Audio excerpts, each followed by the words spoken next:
날부터 실천당한 연구, 교회의 탄소 중립과 창조 세계를 돌봄이라는 제목으로 발제를 계속해 주시겠습니다. 마이크가 나오는데. 네. 한국교회 기후위기 극복을 위한 탄소 중립 나부터 실천 포럼에서 발표할 수 있게 되어서 참 기쁩니다.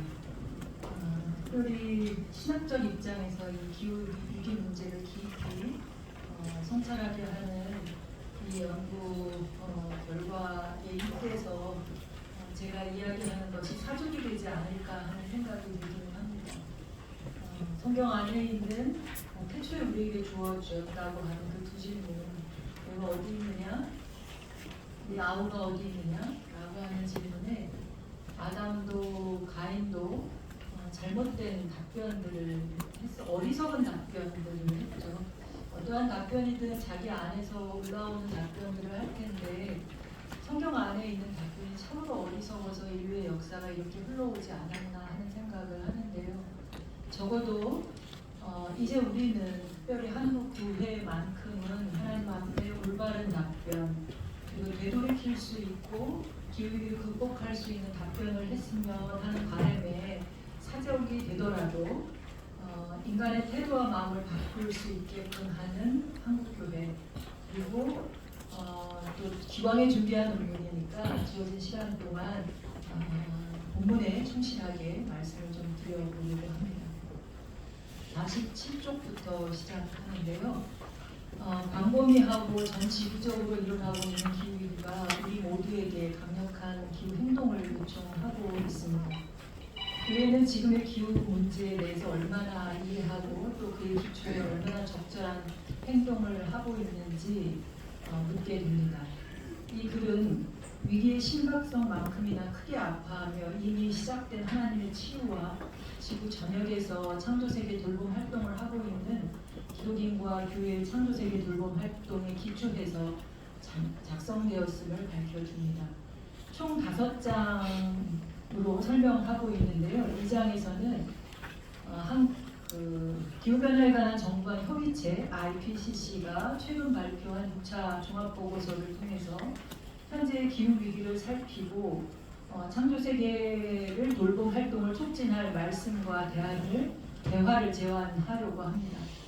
3장에서는 교회가 어떻게 창조세계를 돌볼 수 있는지, 그리고 교회의 실질적 탄소 중립 방안과 그 경로는 어떻게 되는지를 살펴보려고 하고요. 4장에서는 교회 안과 밖에서 더 나은 창조세계 돌봄을 하기 위한 아이디어를 제시하고 이어서 5장에서 나와 교회, 나아가서는 전 세계 이웃들과 대화를 통한 연결된 행동을 제안함으로써 다시금 하나님께서 참 좋다 하시는 그 창조세계를 회복하는 할 수 있기를 기대하면서 마무리하려고 합니다. 먼저 48쪽에 있는 IPCC 6차 평가보고서를 통해서 본 기후위기는 다들 아시겠지만 이 기후위기 그 자체가 우리로 하여금 되돌이킬 수 있는 기회를 주는 거고 창조세계 돌봄을 해야 하는 이유를 말해주고 있다고 생각합니다. 이 보고서는 3가지의 실무그룹 보고서로 나와 있는데 첫 번째 실무그룹 보고서는 산업화 이후로 지구 평균 온도가 1.1도 상승했다라고 밝혀두고 있습니다. IPCC 보고서는 전 세계의 과학자들이 합의하에 연구 논문을 토대로 하고 있는 것이기 때문에 과격한 결론이 아니고 아주 보수적인 결론이라는 것을 생각하면 지금의 이 1.1도 올랐다고 하는 것이 우리에게 기후의 시간이 1.5도까지 오르는 것을 막아야 한다고 했을 때 얼마나 심각한지 하는 부분을 알 수 있게 해준다고 할 수 있습니다. 더구나 이 1차 보고서는 원인을 매번 종합보고서가 나올 때마다 제일 먼저 밝힌 것이 인간의 책임이 몇 %냐라고 하는 것인데 이번 6차 보고서에서는 99% 이상이 인간의 책임이다, 명백한 사실이라고 밝혔다는 점에서 교회가 해야 할 일이 크다라고, 책임이 크다라고 할 수 있겠습니다.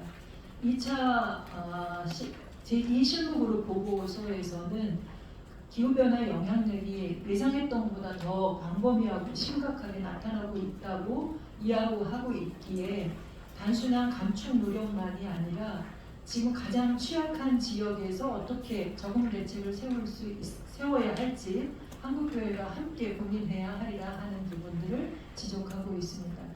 제3실무 그룹 보고서는 현재 지구 평균 온도 상승을 1.5도 내로 억제해야만 이 지구가 하나님이 지으신 대로 지속 가능하다고 이야기하는데 1.5도를 지켜내는 것이 2015년 파리 기후협약에서 전 세계 국가가 합의한 것조차도 2.7도에서 3도까지 오르는 것이었던 것처럼 사실상 불가능하다라고 하는 지금 현재의 각 국가의 정책, 기후 정책이나 현재의 노력으로는 불가능하다는 것을 다시 한번 확인하면서 조금 더 적극적이고 과감한 전환이 필요하다는 것을 밝혀주고 있습니다. 물론 이런 암울한 보고만 있는 것이 아니라 기술적 측면에서 온실가스를 감축하는 가능성이 있다고도 이야기를 하고 있습니다.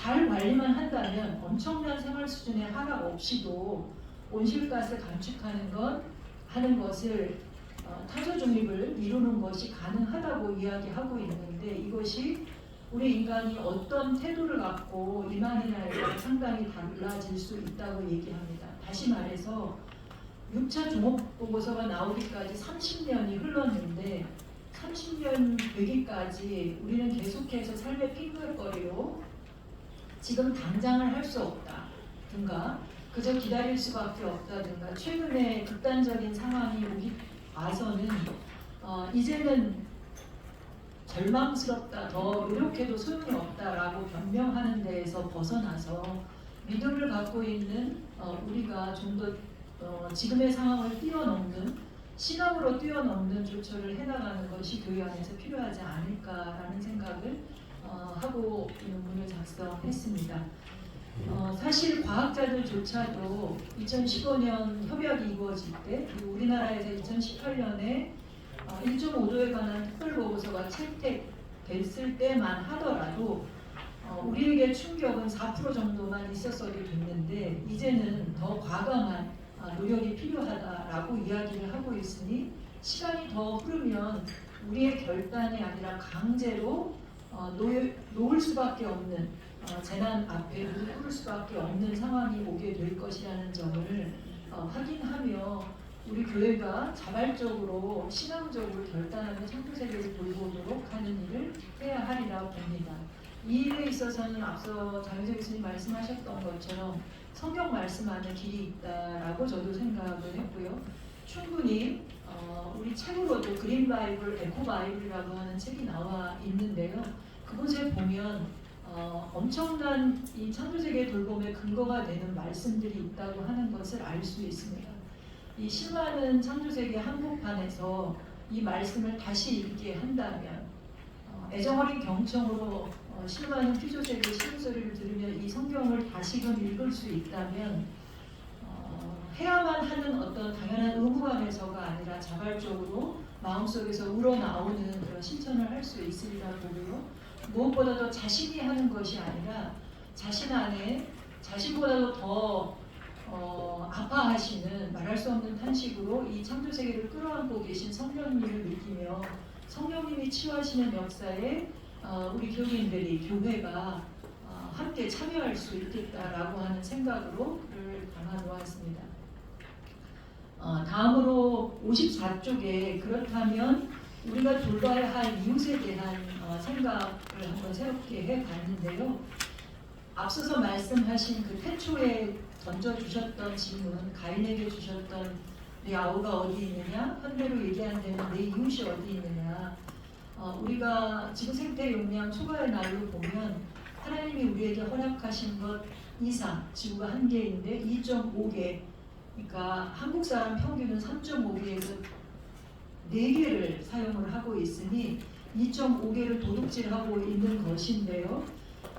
강도 만난 이 이웃을 우리가 새롭게 봐야 할 텐데 그들이 누구인지를 분명하게 분별할 수 있는 묵상의 시간들을 갖게 하는 것이 필요하다 생각이 들고요.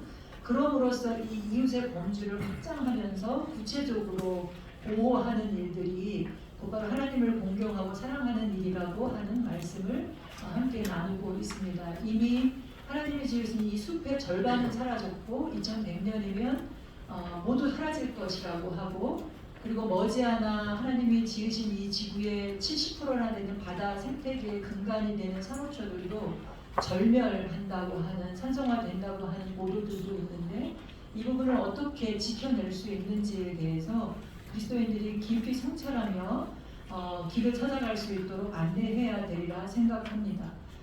우리 한국교회가 이웃사랑하는 일들을 참 많이 해왔는데요. 구제와 자선 행위들을 참 많이 해왔죠.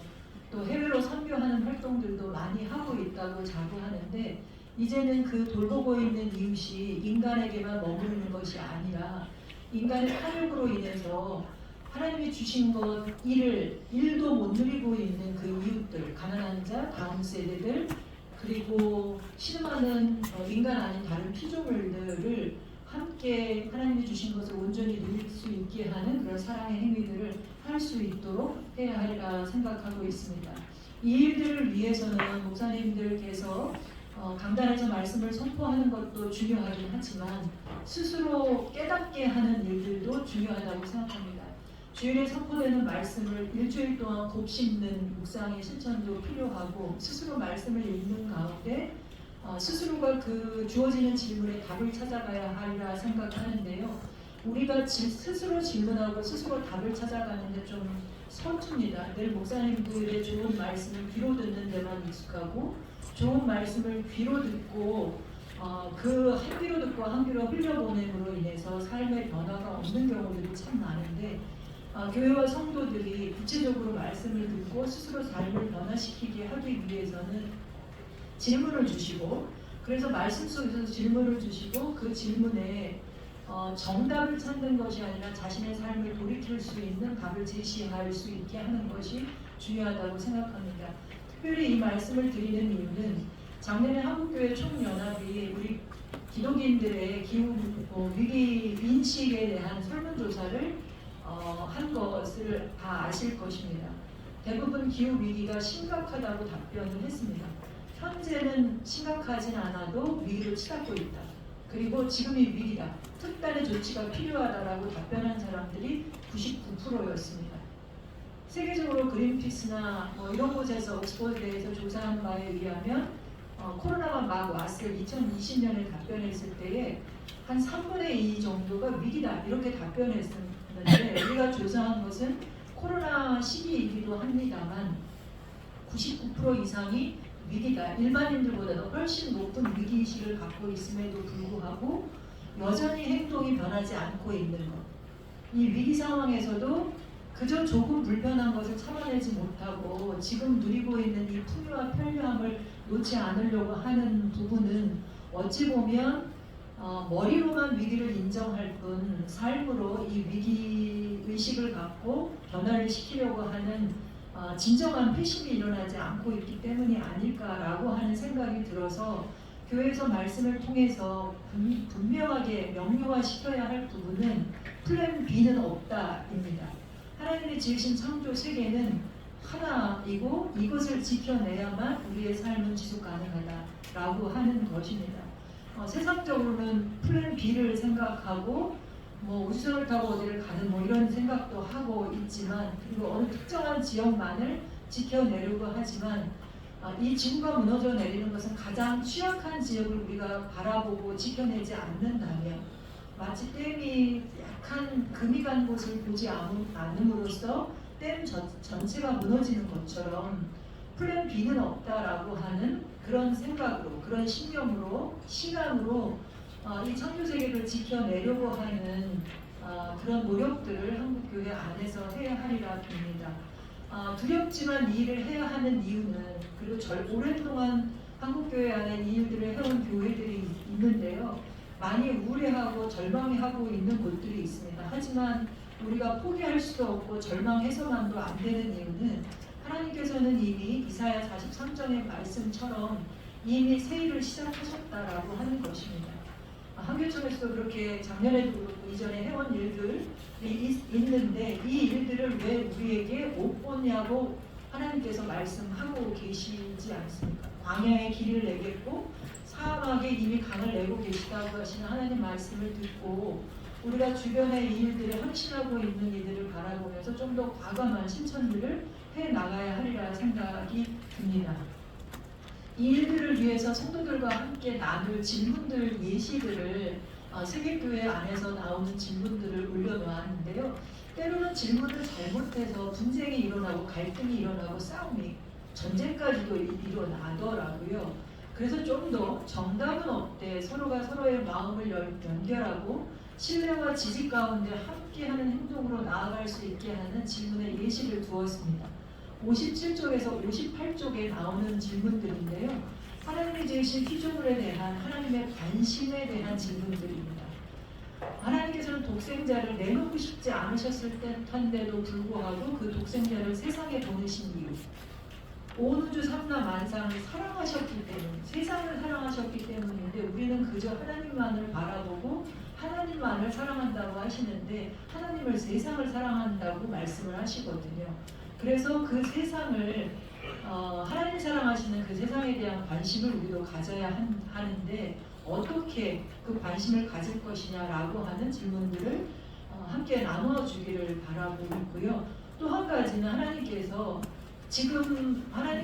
이 지구가 심히 망가지고 아프기 때문에 지키고 돌보라고 하는 것이 아니라 태초에 정말로 좋았기 때문에 심히 좋았기 때문에 우리 사람을 데려다 놓으시고 좋지 그러니까 지키고 돌봐라고 하셨던 그 말씀을 기억해야 하리라고 봅니다.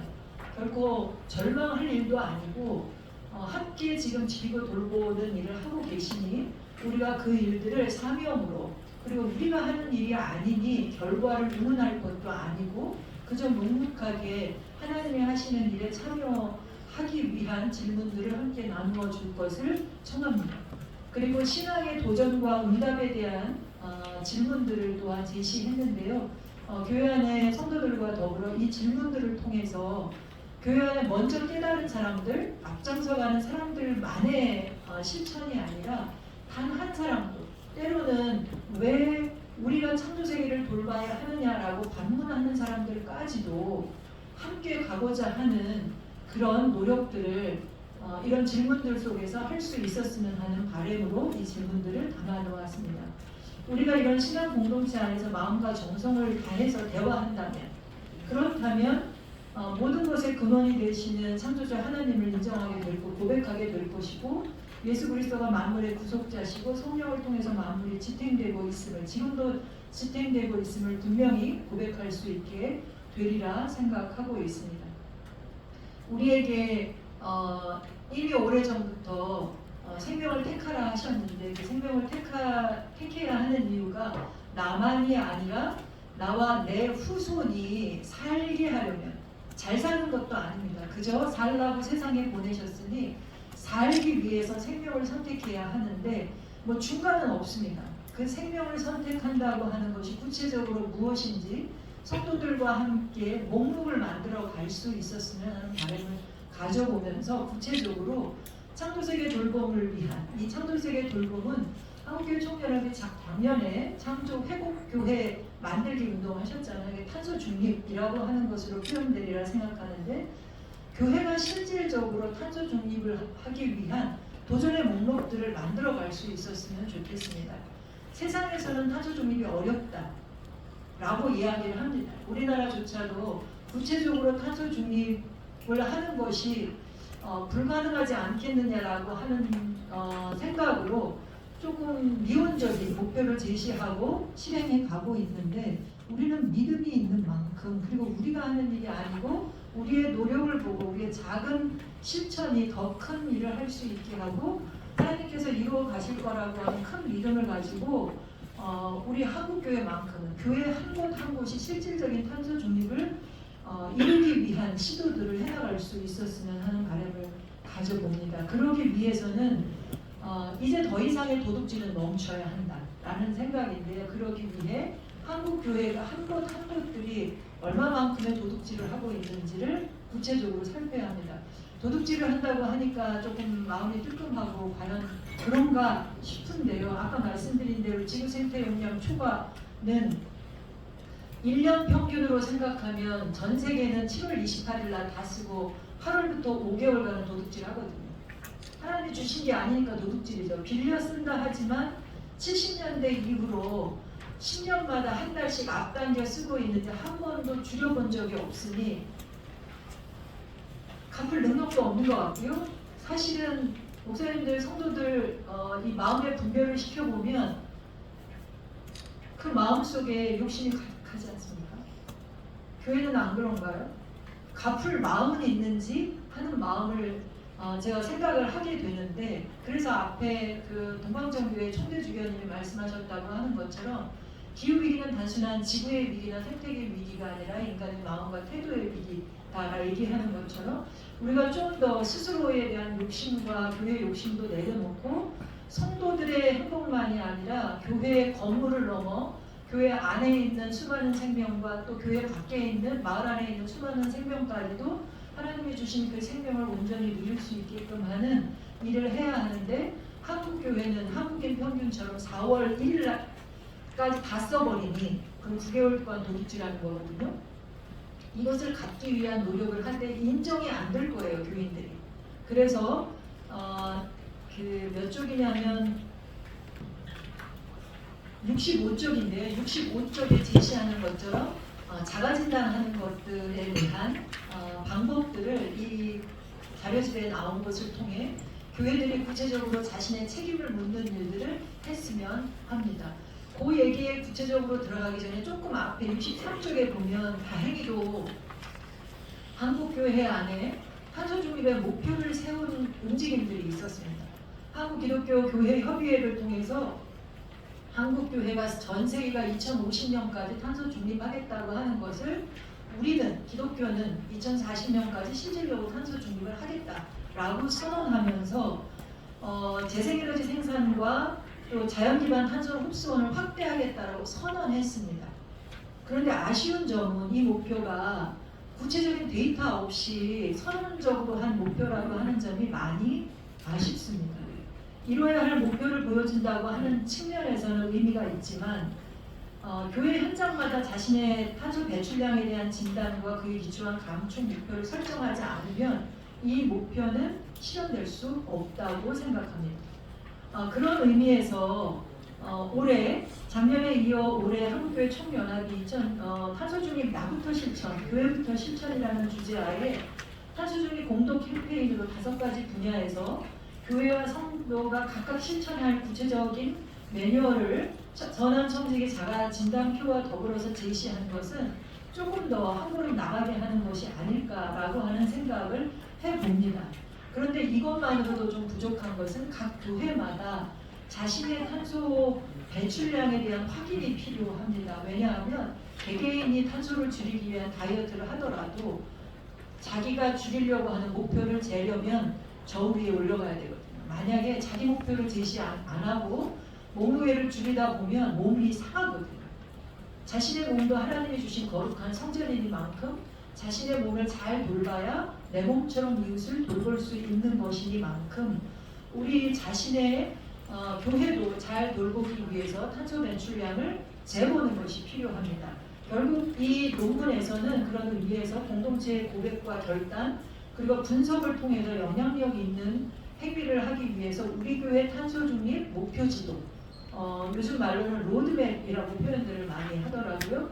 교회 탄소 중립 목표 지도를 만드는 일을 해보기를 원하면서 3단계에 걸친 방법을 제시했습니다.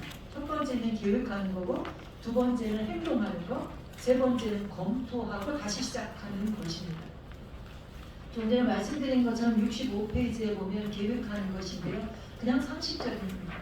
탄소 중립을 하기 위해서 계획한다 했을 때 어렵게 생각하지 말고 우선 그냥 시작하자라고 하는 것입니다. 마음속에 울림이 있고 마음속에 부르심이 느껴진다면 교회 안에 목회자든 관심 있는 평신도든 아니면 위원회든 어느 곳이든 시작하자라고 하는 것입니다. 개인적인 관심일 수도 있지만 좀 더 공동체적 관심으로 가져가고 때에 따라서는 핵심적인 리더십, 교회 안의 기획위원회나 당회에서 이런 결정을 할 수 있도록 끊임없이 대화하자라고 하는 말씀을 드립니다. 어느 한 사람의 노력으로는 이룰 수 없는 것이 탄소 중립입니다. 탄소 중립은 함께 하지 않으면 하나님께서는 지금도 교회를 부르십니다. 공동체를 부르신다고 하는 측면에서 대화를 통해서 단 한 사람도 나고자가 없도록 함께 갈 수 있도록 하는 일을 하되 함께 선언하는 일을 했으면 합니다. 오랜 동안 녹색교회 지정하는 일도 있었는데요. 교단별로 꼭 녹색교회를 지정하지 않아도 하나님이 지으신 교회를 누가 감히 회색의 교회, 적색의 교회라고 얘기하겠습니까? 다 창조의 빛, 녹색의 빛을 지니고 있으니 물론 그 빛이 많이 발해 있기는 합니다만 여전히 하나님의 형상을 품고 있으니 녹색 교회라고 선언하고 우리가 얼마나 황자처럼 멀리 와 있는지를 깨닫고 기후 교회로서의 과제를 찾아 행하자라고 하는 측면에서 선언하고 우리의 목표량도 정해서 선언하고 그 일들을 감당할 수 있는 환경팀을 구성하자고 말씀을 드립니다. 환경팀이 실제 몸으로 행동하는 사람들로 구성할 수도 있지만 지금 현재 저희가 교회랑 같이 움직일 때 보면 전략팀을 꾸리는 것도 좋습니다. 목회자가 다 할 수도 있지만 실질적으로 교인들과 소통하면서 이 일들을 할 때는 교회 안에 전 부서가 이 일들을 잘할 수 있도록 부서별로 소통할 수 있는 팀, 전략팀과 행동하는 팀, 이 모든 것을 갖추게 할 수 있도록 하되 때에 따라서는 이 전략팀으로서의 기후교회 아니면 녹색교회위원회 환경팀 이곳에는 전 세대가 포함되게 하는 젊은이들, 청소년들도 함께 포함되어서 상설위원회가 아니라도 그들의 목소리를 담아서 문제를 해결해 나갈 수 있도록 한다면 그러면 전 교회가 함께하는 탄소 중립을 이루어갈 수 있지 않을까 하는 생각이 듭니다. 그리고 구체적으로 행동하는 데 있어서는 여기에 진단하는 게 있는데요. 진단하는 것을 전문가를 불러야 하느냐? 라고 생각을 하실 텐데 그럴 필요가 없습니다. 사실은 우리는 하나님께서도 로마서의 바울 선생님을 통해서 말씀하셨는데 이미 다 알고 있습니다. 다 이제까지 함께 탄식하며 함께 고통을 받고 있는 것을 너희가 다 아느니라 라고 이야기했는데 우리가 고통받고 있는 그 피조세계의 신음소리를 분명하게 듣는다면 그렇다면 그 들음 속에서 치료가 시작될 수 있다고 생각하거든요. 그렇다면 얼마만큼 고통받고 있고 얼마만큼 우리가 그들에게 고통을 주었느냐라고 하는 것을 구체적으로 진단하는 건데 방법은 단순합니다. 탄소가 배출되는 경로를 따지면 되는데요. 지금도 탄소가 배출되는 게 이곳에 여러 가지 방법이 있죠. 전기를 쓰고 있고 냉난방이 이루어지고 있고 그리고 여기까지 오시는데 교통수단을 이용한 곳에서 오시고 또 여러분들이 지금 드시는 물만 드시면 되는데 그 물건을 통해서 조금 이따가 이렇게 버리실 거잖아요. 참 감사하게도 우리 발표자들은 페트병을 다 내려놓았습니다. 네, 이거는 하나님께서 우리에게 주신 일용할 양식을 구하라고 한 것 넘어서는 거거든요. 물만 있으면 되는데 페트병이라고 하는 욕심을 냈습니다. 여기 오실 때 사실은 물은 각자 준비해 오신 예전에 소풍할 때 다 물 갖고 다니셨잖아요. 이게 어떤 삶의 기본 자세가 아닐까 하는 생각이 드는데 이런 물건에서 나오는 거, 쓰레기에서 배출되는 탄소, 그리고 음식물 버릴 때 나오는 탄소 이런 부분에 대해서 구체적으로 공공요금 고지서를 통해서 직접 계산하는 방법을 저희가 제시하고 있습니다. 저희가 하고 있는 툴도 있지만 자동 계산기도 나와 있는데요. 이걸 월별 계산으로 하면 조금 더 구체적으로 어떤 사용하는 방식, 예를 들면 1월부터 5월 전기가 사용되는 것 중에 요금을 보면 보통 5월이나 6월에 전기요금이 가장 적게 나오거든요. 그렇다면 5월달까지 올라가는 것이 5월부터 한 8월, 9월까지 올라가는 건 주로 어디에 사용한 거냐면 냉방에 이용한 것이고 그리고 10월부터 해서 한 3월, 4월까지 조금 더 올라간 것은 난방에 사용한 것이거든요. 근데 대체적으로 보면 냉난방에 많이 이용되고 있다고 생각을 하는데 상시 사용량이 훨씬 많다고 하는 겁니다. 때에 따라 저를 부르는 교회에는 제가 분석해서 가져가서 실질적으로 보여드리거든요. 그런데 때에 따라 전기만으로 냉난방까지 다 이용하는 곳을 보면 그 사용량이 또 많아지는 경우들을 보게 되는데 이런 분석을 통해서 우리 교회가 가장 많은 배출원이 있는 곳이 어디인지 그리고 이것을 어떻게 줄일 수 있는지 교회들마다 똑같지 않다는 것을 인정하고 자기 교회만의 탄소 중립의 계획을 세울 수 있기를 바랍니다. 그리고 중요한 것 중에 하나는 노력하는 결과를 확인하게 해주는 것입니다. 작은 성과에도 때로는 배출량이 늘 수도 있습니다. 노력했는데 교회 안에서 행사가 늘어나거나 교인 수가 늘거나 이렇게 되면 사용량이 늘 수밖에 없습니다. 원인을 살펴보고 그 원인에 맞춰서 우리 스스로의 노력에 대해서 분석한 결과를 놓고 다시 우리가 최선의 노력을 다했다고 하는 것 그거 자체로 칭찬해주고 그 다음 노력으로 나아갈 수 있게끔 해주는 것이 지속적으로 이루어져야 하리라 생각을 하고 있습니다. 그리고 이 행동을 해가는 데 있어서 이 결과를 확인하고 재평가하고 하는 데 있어서 교회 안에 전 교인들이 이 결과를 알 수 있도록 주보를 통해서 아니면 게시판을 통해서 전 교인이 알 수 있도록 해주고 있는 그대로 알게 해주면서 전 교인들이 참여할 수 있도록 하는 것도 교회 안의 핵심 지도력들이 신경을 써주어야 할 부분인 것 같습니다. 그 부서 안에 맡겼으니 그 부서가 알아서 할 것이 아니라 그들의 노력을 전 교인이 알게 함으로써 모두가 함께 참여하는 일에 될 수 있게 하고 단순히 교회 건물과 교통수단과 사용하는 물건과 배출되는 쓰레기와 직접 생산하는 것, 전기, 에너지를 생산하게 하는 것, 에너지를 효율화하는 것에서만 줄이는 것을 넘어서 교회는 건물만이 아니니 성도들 한 사람 한 사람이 가정에서 하는 것까지도 실천으로 끌어안고 그리고 오가는 교회에 오는 길에 이용하는 교통수단까지도 이 탄소 중립의 범주 안에 포함을 시키는 일을 지속적으로 포함시킨다면 이 탄소 중립의 목표치는 어마어마해질 것이고 우리 교회의 노력만이 아니라 마을 안의 이웃 교회와 또는 이웃 종교와 이웃 기관들 대개의 경우 마을마다 다르긴 한데요. 제가 은평구의 얘기를 들으니 한 두 번째로 탄소 배출량이 많은 곳이 교회더라고요. 지역마다 좀 다르긴 할 텐데 에너지 다소비 건물이 있는 곳은 또 그런 건물들이 많이 배출할 텐데 교회가 속해 있는 자치구에 가장 탄소를 많이 배출하는 건물을 찾고 이거는 시와 같이 구와 협력해서 이런 것을 공개 데이터를 놓고 같이 협의함으로써 마을의 탄소 중립까지 실현해가는 일들을 해봐도 좋다 생각합니다. 저희가 진행하는 탄소 제로 녹색교회 만들기 환경 선교사 과정 중에 어느 한 교회는 울산에 있는 교회인데요. 우리가 이 과정을 우리 장인철 교수님도 늘 오셔서 강의를 해주시는 전문가 중에 한 분이기도 하는데요. 그 교회에는 교회 안에서 전문가를 찾아서 강의를 하게 하는데 그 교회에는 울산시의 환경수자원위원이 있어요. 그래서 울산시의 탄소 중립 계획을 직접 세운 분이 계시더라고요. 그래서 그 교회에서 벌써 올해로 3번째 기수를 운영하게 되는데 그분을 통해서 시 안에서 벌어지는 일들에 교회가 함께 참여하게끔 하는 일도 하고 있는데 우리 한국교회 총연합의 이 포럼에 함께하는 교회들도 이렇게 실질적으로 교회가 이루는 탄소 중립 이 목표와 실현이 마을로까지 도시로 그리고 국가의 실현으로까지 확장될 수 있었으면 좋겠다 생각을 합니다. 이런 일들이 조금 더 재조명될 부분이 있다면 기후변화에 관한 이 대응 정책이 2가지 방식으로 이루어집니다. 첫 번째는 감축 정책이고요. 2번째는 적응 정책입니다. 감축 정책은 우리가 배출을 많이 했으니 줄이자 하는 것입니다.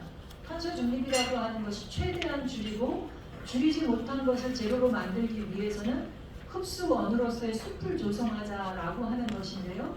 이 숲을 조성하는 부분은 저희가 한 몇 년 전에 교회 숲에 관한 조사를 했는데 학교도 교목이 있고 교화가 있는데 교회는 없더라고요.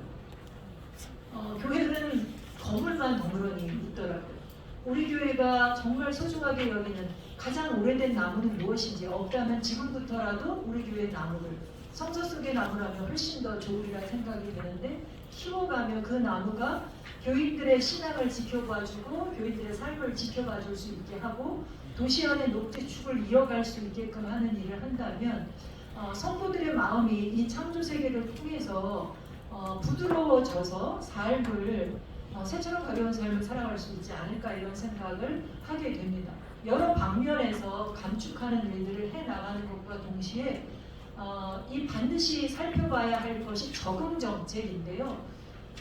아까 말씀드린 대로 기후 문제는 우리가 이 절망 가운데 완전히 이 지구가 무너져 내리는 것은 가장 약한 자리를 통해서입니다. 우리 이 지구상에서 가장 약한 자리가 어디이냐 하면 선교지에 있어서 선교지가 가장 약하지 않은가 생각합니다. 한국교회가 해외 선교를 가장 잘 하고 있다고 생각하는데 그 선교지가 가장 취약한 지역이라고 했을 때 해외 선교되는 부분을 기후의적 관점에서 다시 한번 재조명해보고 어떻게 해외 선교를 해야 할지 그리고 그 지역에서 지금 이미 겪고 있는 이 기후 재난을 어떻게 해결해 가야 할지 단순히 돈만 보내는 것이 아니라 그 지역에서 이 문제를 구체적으로 해결해 갈 수 있도록 11월에 우리 한교총에서도 같이 협력해서 선교지의 기후위기 대응 정책 대응을 위한 포럼을 열게 되는데요. 한번 눈여겨보시고 협력해 주시면 좋겠다는 말씀을 드립니다. 끝으로 이러한 노력들과 더불어 날마다 이 기후 위기의 위기감이 더해져 가고 있는데요. 수많은 생명이 점점 위태로워지는 가운데 하나님의 자녀를 향해서 울부짖고 있습니다. 하나님의 자녀들이 그들의 소리를 분명하게 들을 수 있기를 바라는데 그들의 소리를 듣는 이유가 더 명확해지면 좋겠다 생각이 듭니다. 단순히 그들의 고통을 경감시켜주기 위해서만이 아니라 그들이 기다리는 이유는 하나님의 자녀가 누릴 영광의 자유를 그들도 누리기 위함이라고 로마서에 써있는 것을 우리 하나님의 자녀된 기독교인들도 분명히 알고 그들도 하나님이 처음 주셨던 그 자유를 분명히 누리게 한 그것은 어떻게 보면 하나님께서 만드시고 인간 보고는 좋다 소리조차 안 하시고 모든 것을 보시니 신이 좋다 하셨던 그 순간이었던 것 같거든요. 모든 것이 참 좋아하고 서로 상생하는 서로가 서로를 돌보는 그 순간을 참 좋다 하셨는데 그 순간을 위해서 우리가 끝없이 우리 외적인 조건과 우리의 삶을 분별하되 그것 이상으로 기독인들이 우리의 마음과 교회 안을 분별함으로 인해서 변화를 도모할 수 있기를 바라면서 오늘 발표를 마치도록 하겠습니다. 감사합니다.